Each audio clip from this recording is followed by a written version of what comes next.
ফিলিস্তিনি বন্দী আলী জাল্লাল ইসরায়েলি কারাগারে বন্দী থাকাকালীন কৌশলে যে শুক্রাণু পাচার করেছিলেন সেই শুক্রাণু থেকে জন্ম নিয়েছে তার শিশু। ১ ফেব্রুয়ারি ২০২৫-এ যখন ইসরায়েল ও হামাসের মধ্যে যুদ্ধবিরতির চুক্তি কার্যকর হয় তখন আলী তার শিশুকে প্রথমবারের মতো দেখতে পান।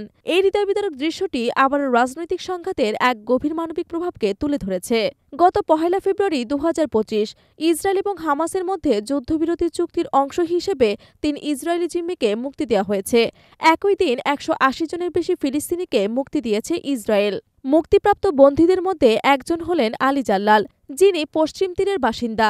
তার মুক্তির সঙ্গে একটি অত্যন্ত মানবিক ঘটনা জড়িত। প্রথমবারের মতো তিনি তার সন্তানকে দেখলেন। আলী জাল্লাল যখন ইসরায়েলি কারাগারে বন্দী ছিলেন তখন কৌশলে নিজের শুক্রাণু পাচার করেছিলেন, যা তার স্ত্রীর মাধ্যমে গর্ভধারণে ব্যবহৃত হয়। এর ফলে জন্ম নেয় তার ছেলে শরীফ। ২০২৩ সালের ৭ অক্টোবর হামাস ও ইসলামিক জিহাদের যোদ্ধারা ইসরায়েলের অবৈধ বসতিগুলোতে হামলা চালিয়ে প্রায় ২৫০ জনকে গাজায় নিয়ে যায়। সেই অভিযানের পর হামাস দাবি করেছিল তারা যেসব বন্দী মুক্তি পেয়েছে তাদের মাধ্যমে ফিলিস্তিনিদের ইসরায়েলি কারাগার থেকে মুক্তি মিলবে। এই ঘটনাটি শুধুমাত্র একটি মানবিক এবং ঐতিহাসিক ঘটনার দিক থেকে গুরুত্বপূর্ণ নয়, বরং এটি রাজনৈতিক সংঘাতের অন্ধকার দিককেও তুলে ধরে।